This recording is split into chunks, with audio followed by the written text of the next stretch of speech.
Calvin Castine with camera pointed north. It's the first day of September 2012, and we're at historic Dewey Tavern on Route 276 between the villages of Champlain and Rouse's Point, diagonally across from Northeastern Clinton Central School. And we're here for an annual event that kind of kicks off the annual Battle of Plattsburgh commemoration in and around Clinton County, New York.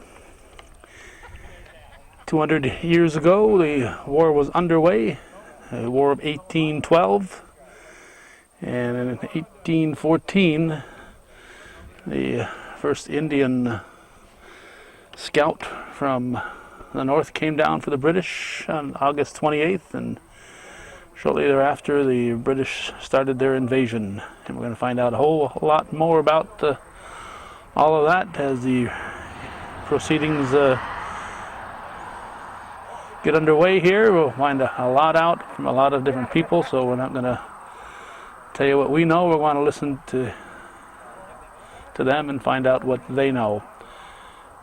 The master of ceremonies for this will be David Patrick once again. After the event here at Dewey Tavern, they will proceed very briefly to the Dewey Family Cemetery, which is now owned by the town of Champlain, and there will be a brief flag raising ceremony there. This particular piece of property right here has been in the Bedard family for many years and is currently owned by Louis and Rita Bedard.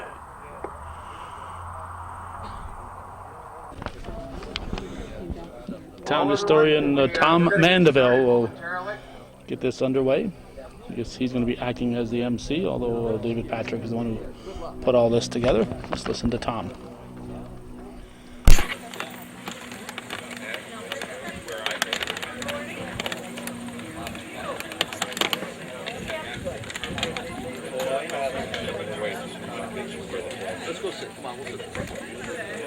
To start this event today, I'd like to welcome you all to the town of Champlain and Dewey's Tavern. I'm the town of Champlain historian, Tom Mandeville, and we'd like to point out the fact that this is the home of Louis and Rita Bedard, and they're gracious enough to let us have this ceremony at their home, and they couldn't be with us today because they had a prior commitment. I would also like to welcome some special guests we have today. The Carters from Great Britain, whose ancestor died in action at the Battle of Culver Hill in 1814. We're honored to have you join us from the old motherland. And by the way, I'm dressed today as a British sailor because I'm a member of Tom Pray's British gunboat, the Prudence, and have been a crew member for quite some time. And Tom's here dressed a little bit differently today than you'll see him this weekend. But I want to thank Tom and the reenactors for being here also. Before I introduce our first speaker, I'd like to draw some special attention to an event that's going to occur this week on Wednesday, September 5th at 7 p.m. There's a little bit of confusion about this. It's printed at two different times, but from what I understand, it's going to be at 7 p.m. And it's quite an exciting event. Pulitzer Prize-winning historian Dr. Alan Taylor will be with us to speak about his most recent work, The Civil War of 1812, American Citizens, British Subjects, Irish Rebels, and Indian Allies. I've read that book. I had the pleasure of meeting Dr. Taylor this summer in Toledo at an NEH conference on the Western Theater of the War of 1812, and I know you'll enjoy his talk with you Wednesday at the Glitz Auditorium at Hawkins Hall at 7 p.m. I'd also like to take this opportunity to announce a future event that may interest many of you, as you're all War of 1812 fanatics like myself. On Wednesday, October 24th at noon, award-winning historian, Professor Emeritus of Bowling Green State University, David Curtis Skaggs, will be speaking at Clinton Community College in the Stafford Theater at noon. You may be familiar with him because of many of his writings. One includes Thomas McDonough, Master of Command in Early U.S. Navy. And Dr. Skaggs, who I also met this summer, and being a Bowling Green State graduate myself, he has agreed to come over and speak at Clinton Community College where I work on Wednesday, October 24th at noon. So I hope to see you all there also. Now it's my pleasure to introduce Town of Champlain board member Dennis Roberts.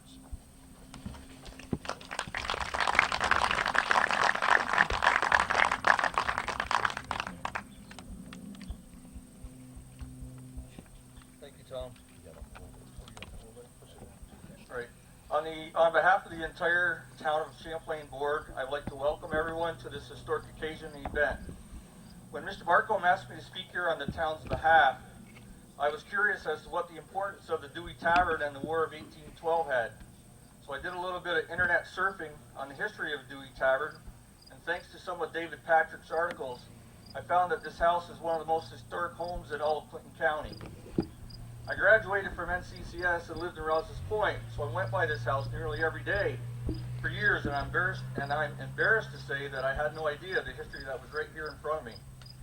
I encourage everyone to get involved and educate yourselves on local history. This sure has piqued my interest. I thank our town historian, Tom Mandeville, for all he does in maintaining the history in our town. I'm a visual person, so it's great to see events like this that provide us with entertainment, all the while educating us on our local history. So I thank all the reenactors who take the time out of their busy lives to educate us on all this history that took place 200 years ago, literally right here in our own backyard. I wish you a successful event, and thank you all for coming. Take care.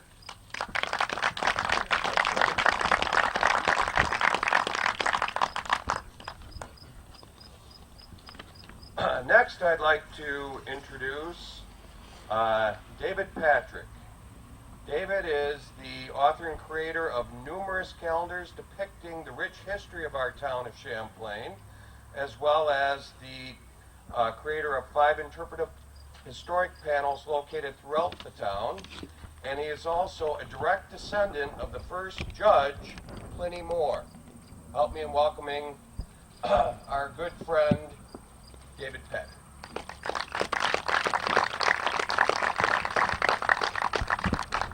I'll read a little history of the tavern. We're standing here today at one of Clinton County's most historic sites. This is the site of Dewey's Tavern, built in 1800 by Elias Dewey. This intersection used to be called Dewey's Corners. Elias Dewey came to Champlain in 1797 and built a log cabin right here to my right. Originally the house had only a blanket over the door. Elias lived here with his wife and children before he built his main house in 1800. He later built the addition and converted his house to a tavern since it was on the Maid Road from Albany to Canada. The tavern had 15 rooms and each room had a fireplace. In June of 1812, the War of 1812 started, and Dewey's house was frequented by both officers of the American and British armies. The Deweys were fearful that they would have to leave the tavern. When Mrs. Dewey packed some of her goods in boxes, a young officer ran his sword through the barrels and boxes in hopes of finding a spy. The roads here saw several American armies pass on the way to Canada to conquer Montreal. In November of 1812, General Henry Dearborn's 5,000-man army passed up this road to Lacole, where it was defeated by the British. In September of 1813, General Wade Hampton's army camped in these fields before his defeat in Ottletown a few days later. In March of 1814, General James Wilkinson's army held siege to the stone mill in Lacole, and over 120 soldiers were killed or wounded. The wounded were brought here to Dewey's. Elias Dewey's daughter, Drusilla, was told that the house and shed, which is the log cabin here, was overflowing with soldiers who were laying on the floors. When the soldiers died, they were buried in the Dewey family cemetery across the road. On October 1st, 1813, a small party of American militia attacked Ottletown and surprised the picket guard. And a British Major, J. Perrault, was furious and wrote a letter to Judge Plenty Moore threatening to pillage the village if any more citizen attacks occurred. And he said in the PS, he goes, "We'll be obliged to the Honorable Judge Moore to acquaint the citizens of Champlain of the tenor of the above humane advertisement." Unfortunately, October 12th, 102 Americans, led by Colonel Isaac Clark, sailed down the lake from Burlington and attacked a picket guard, which then unleashed the wrath of the British militia. In June of 1814, Lieutenant Colonel Benjamin Forsyth's riflemen engaged the Canadian militia just up the road on Route 276 at the Hamilton House, across from where the Grimshaws used to live. Forsyth's plan was to lure the Canadians back to Dewey's, where a large force was hiding.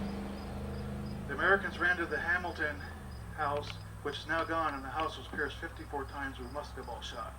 The family hid in fear in the basement.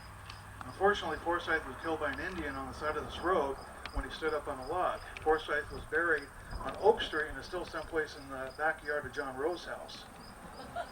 In revenge, the Canadian militia leader, Captain Mayhew, was ambushed in August near the same site.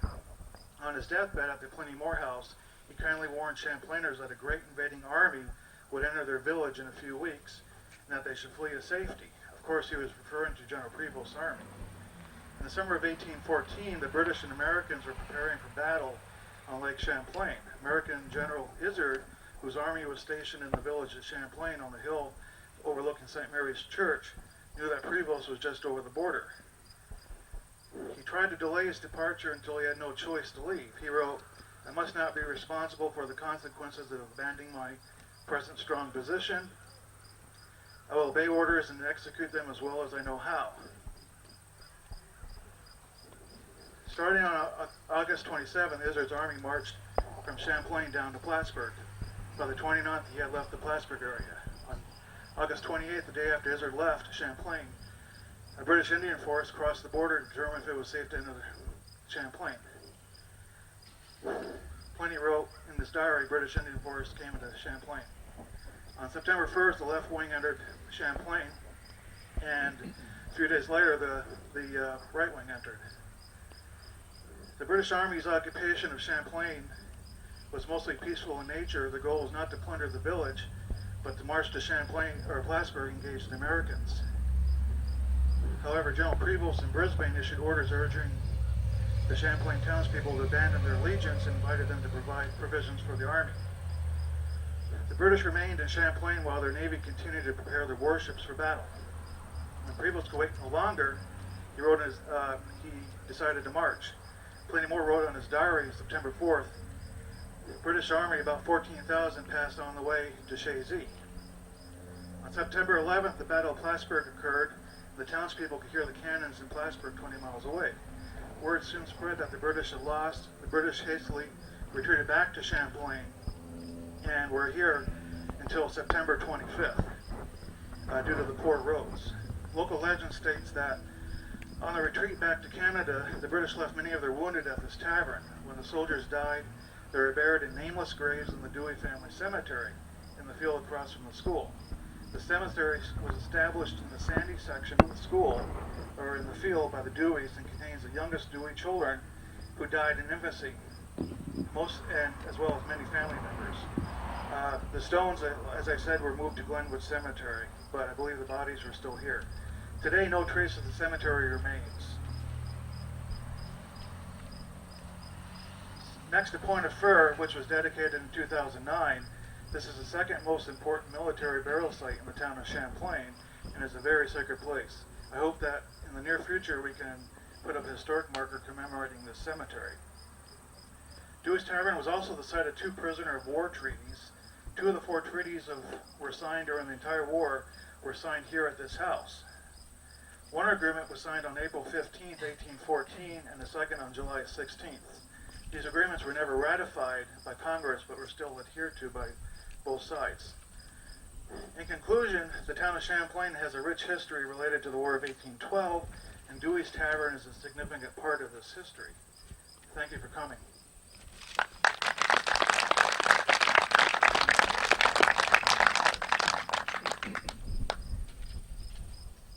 Thank you very much, David. Next, I'd like to welcome one of the pioneers of the Battle of Plattsburgh commemoration, Mr. Kit Booth.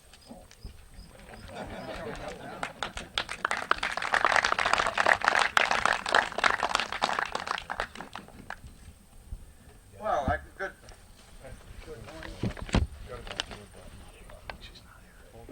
Like that? Yes. Oh, okay, great. This is a little different than the ones that we usually use.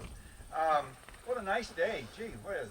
We've been here with rain. We've been here with the wind blowing so hard that I remember David was having a hard time trying to hold on to his notes. But this is a perfect day, and it's a perfect beginning to what we think is going to be a very exciting weekend. Well, week, it should be, I should say. It's going to start, it started last night, it's going to be continuing tonight and going right through till Sunday next week, the 9th of September.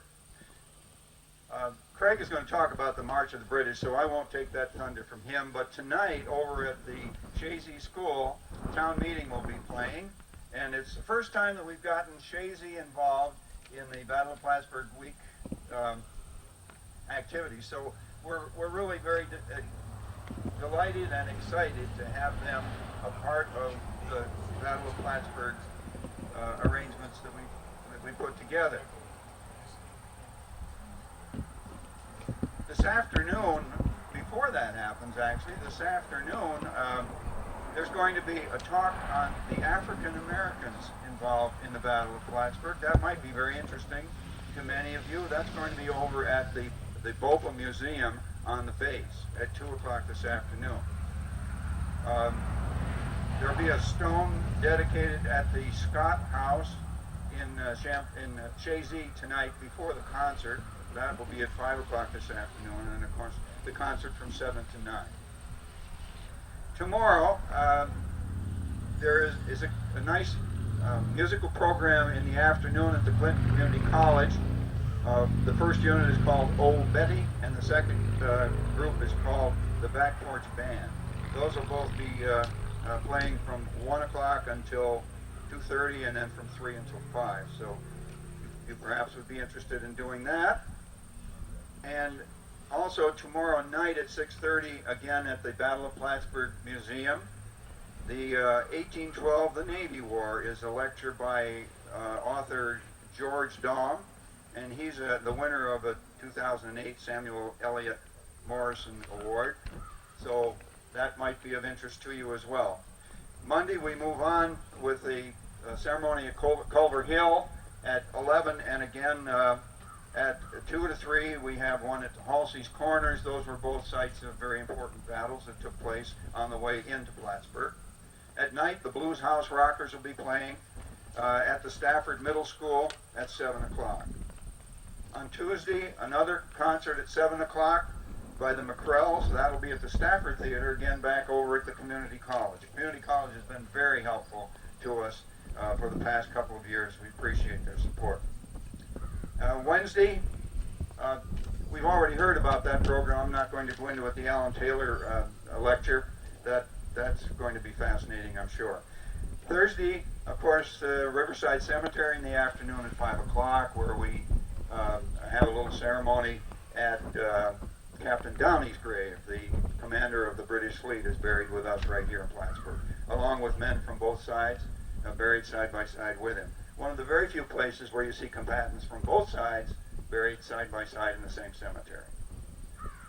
And that night at the middle school, Clem Hawkins and the Revival Band will be joined by Eric Gibson.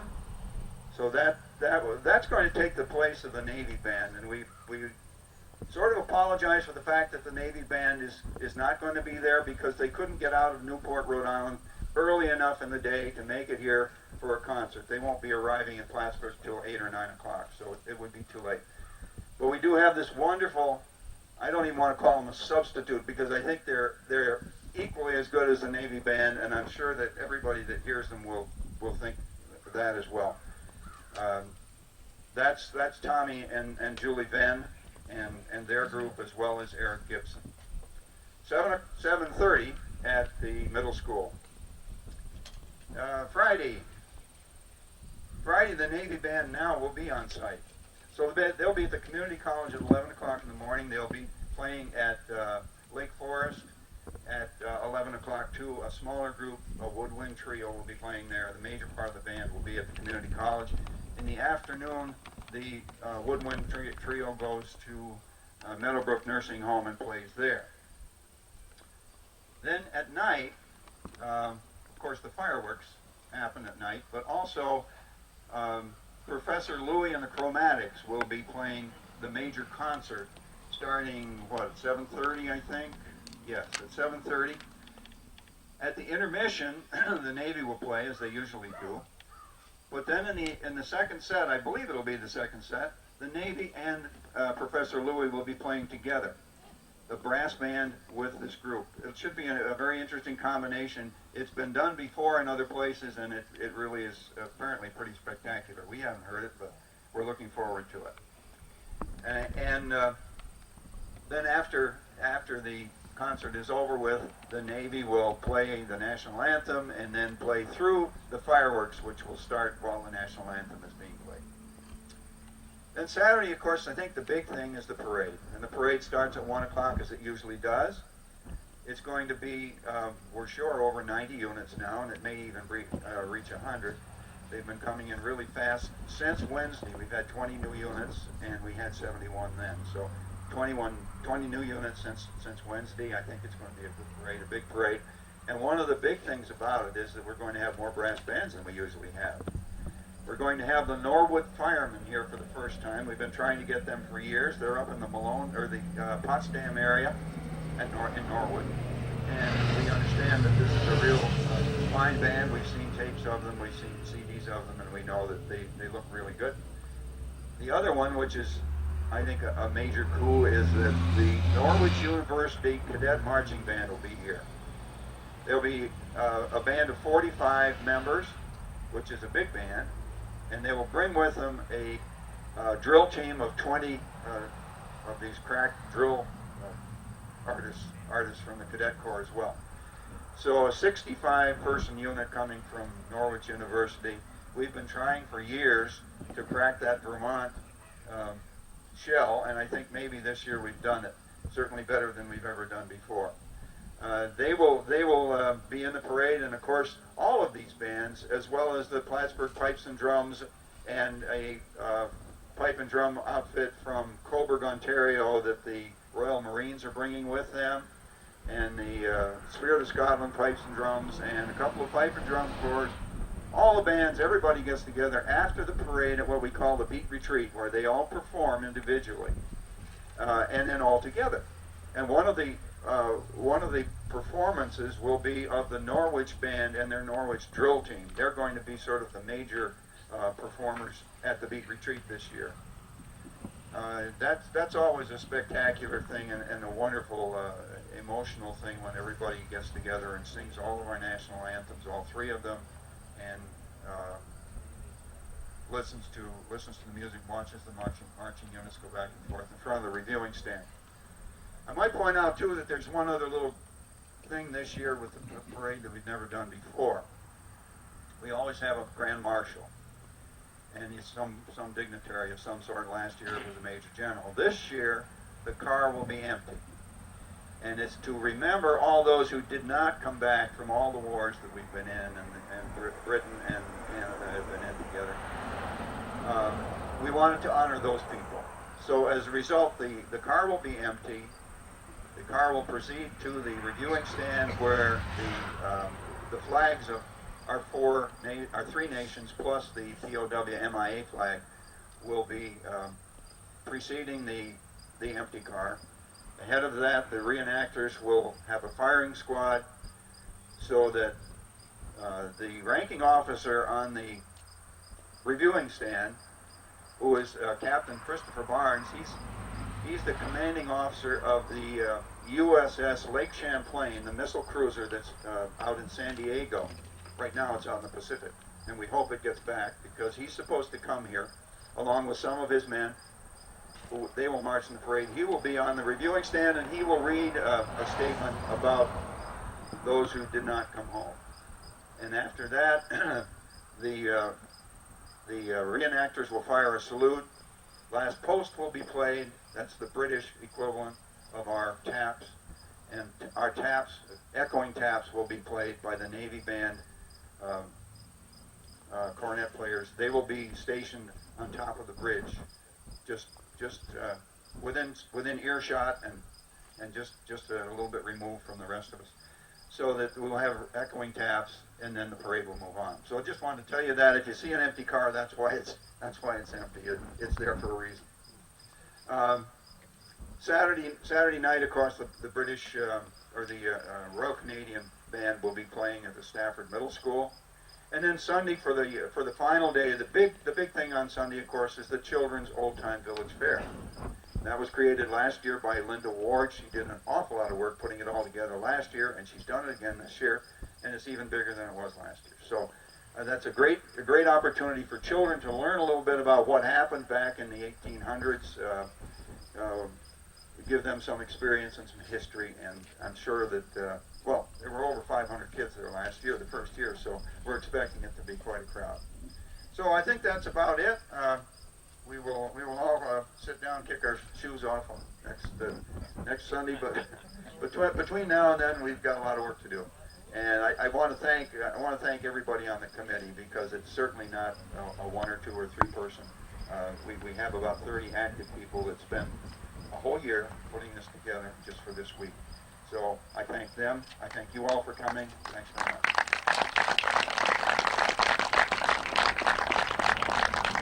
Thanks very much, Kit. And I'll also announce that Kit's lovely wife, Sally, has buttons for sale for the entire week. So if you're interested in getting your buttons, and there's programs available too, see them after the ceremony here, and they'll be more than happy to accommodate you. Next on our schedule is my old pal, longtime reenactor, one of the other pioneers of the whole Battle of Plattsburgh commemoration, Craig Russell.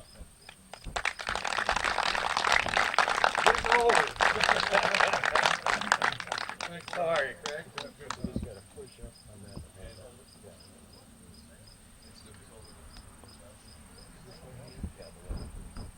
Thank you, Tom. 2 years ago, we did an inaugural British March, and I would like to have the following people step forward who were in that original march. Can I have Russ and Debbie Jones?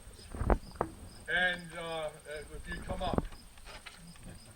Debbie is a professional walker.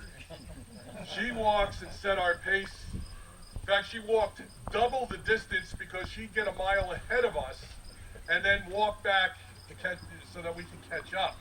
So if we did 28 miles, she did over 50. Josh Wingler. Josh went the first day in full kit. He was the only one that tried to do it. Come on up, Josh. He did it in full kit. He was missing in action the next day. That's how rugged it is.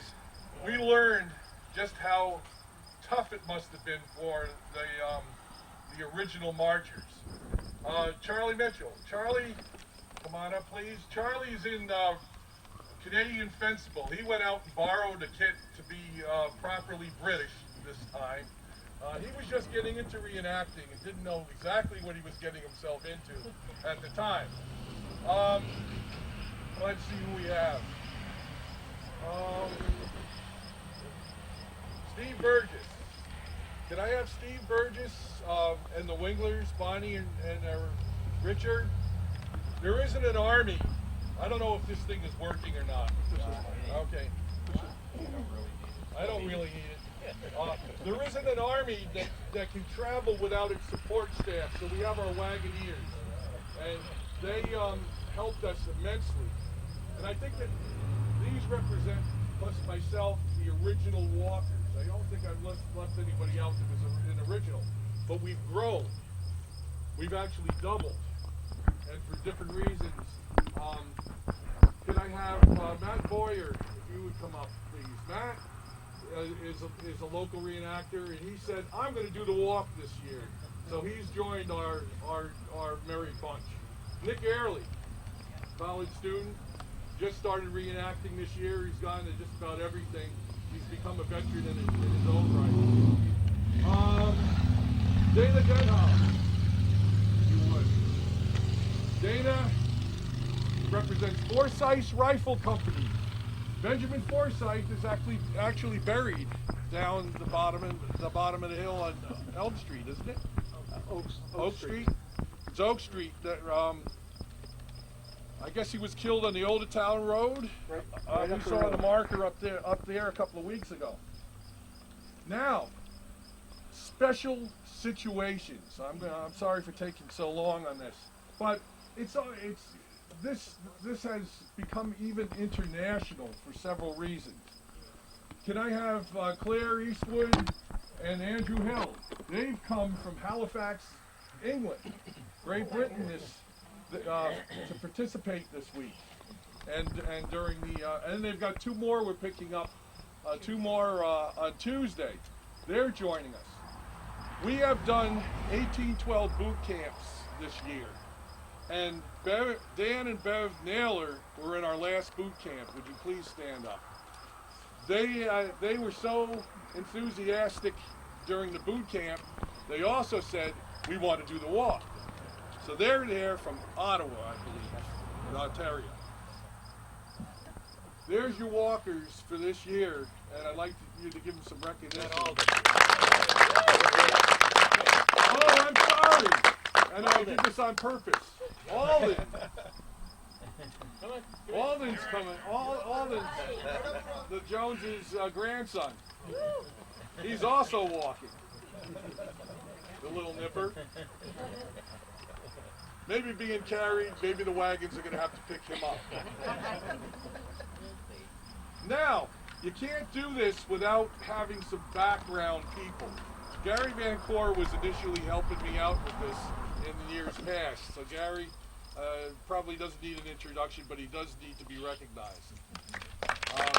Gary also became the Beekman Town historian, which opened up all sorts of possibilities, like doing a Beekman Town skirmish that I'd always wanted to do, and other things. He also, through him, were able to get a campsite in West Jay-Z at Gooma's Restaurant, which, by the way, Armies travels on its stomach.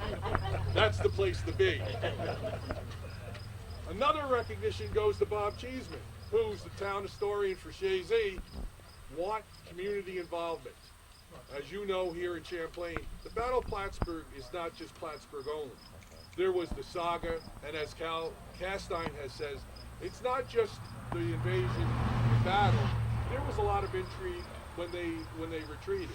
So things went on before, during, and after. And it wasn't all in Plattsburgh. We all along the line, we have interesting stories and community history that involves this battle. The object is to get it all in place. You started here in Champlain, we've got it in Jay-Z, West Jay-Z, we have it in Beekman Town, we're traveling, we get down, we go all the way to Plattsburgh. We have it all now, and it seems to be growing. So I thank everybody that's here for being part of that growth, especially Kit and Sally. I'd like to say that I don't know how they have the energy to do what they do, but they seem to be, I told Kit a long time ago, he says, well, I got to retire. He says, not till 2014. You can't do that. You can't do that. So I think that they really, there are inspirations. Anyway, thank you very much. All right, next scheduled event is we're going to have a firing salute by a group of our reenactors led by Craig.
We have now adjourned to the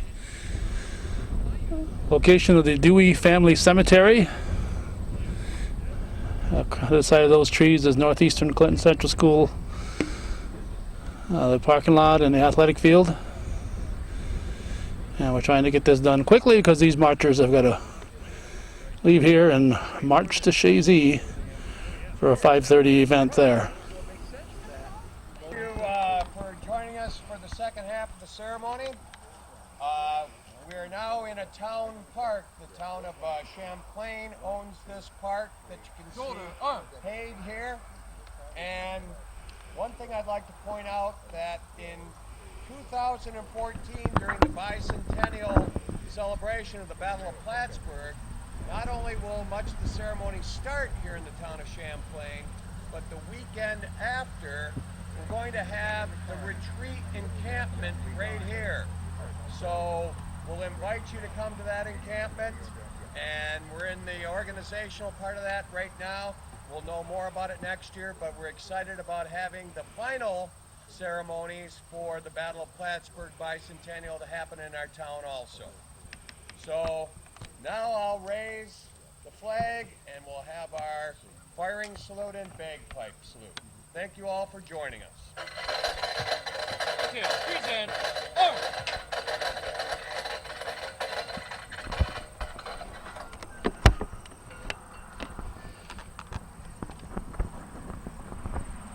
This is in honor of all who died in this battle.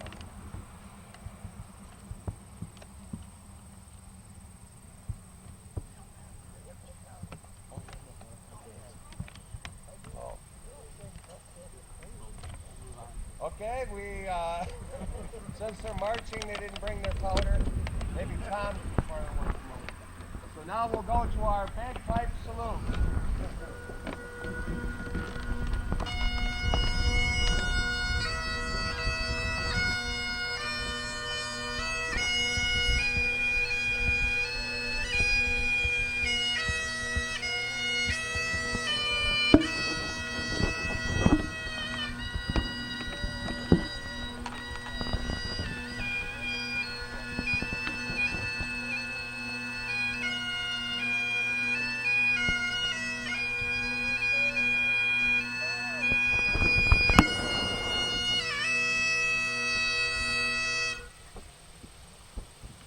Thanks everybody for joining us today.